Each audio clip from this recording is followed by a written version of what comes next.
అందరికీ నమస్కారం।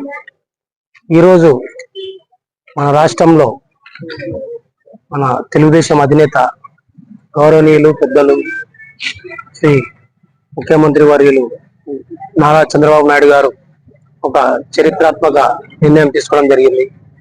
ఎందుకంటే గత ప్రభుత్వంలో వైసీపీ ప్రభుత్వంలో జగన్ మోహన్ రెడ్డి గారు డబ్బులను వృధా చేయడం జరిగినది। వ్యాన్లంటూ రంగులు వేసుకుంటూ ఇండ్లకు పొలాల గట్టున రాళ్లు బాతుకుంటూ దీనిలకు కొన్ని లక్షల కోట్లు వృధా చేయడం జరిగింది। ఓన్లీ టిట్కో ఇండ్లు గత ప్రభుత్వంలో చంద్రబాబు నాయుడు గారు దాన్ని శంకుస్థాపన చేసి పూర్తి స్థాయిలో తీసుకొచ్చిన తర్వాత 22,000 కోట్ల రూపాయలు ఓన్లీ దానికి రంగులకే వినియోగించడం అనేది చాలా రాష్ట్రాన్ని ఆర్థికంగా దెబ్బతీయడం అనేది ఇది సంకేతము।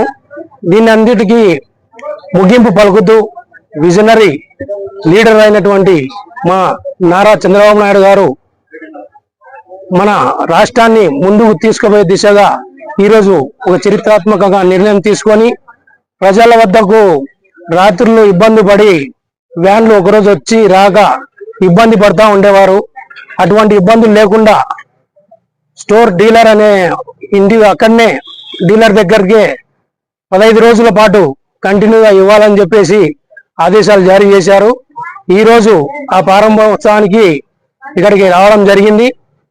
మన నారా చంద్రబాబు నాయుడు గారి ఆదేశాల మేరకు నంద్యాల నియోజకవర్గం మన గౌరవనీయులు పెద్దలు ముఖ్య మంత్రివర్యులు మైనార్టీ శాఖ మంత్రివర్యులు ఎన్ఎండి ఫారూక్ సార్ గారి ఆధ్వర్యంలో ఈరోజు ఈ కార్యక్రమం చేయడం జరిగింది। ఈ కార్యక్రమానికి వచ్చిన ప్రతి ఒక్కరికి పేరు పేరున ధన్యవాదాలు తెలుపుకుంటూ సెలవు తీసుకుంటాం।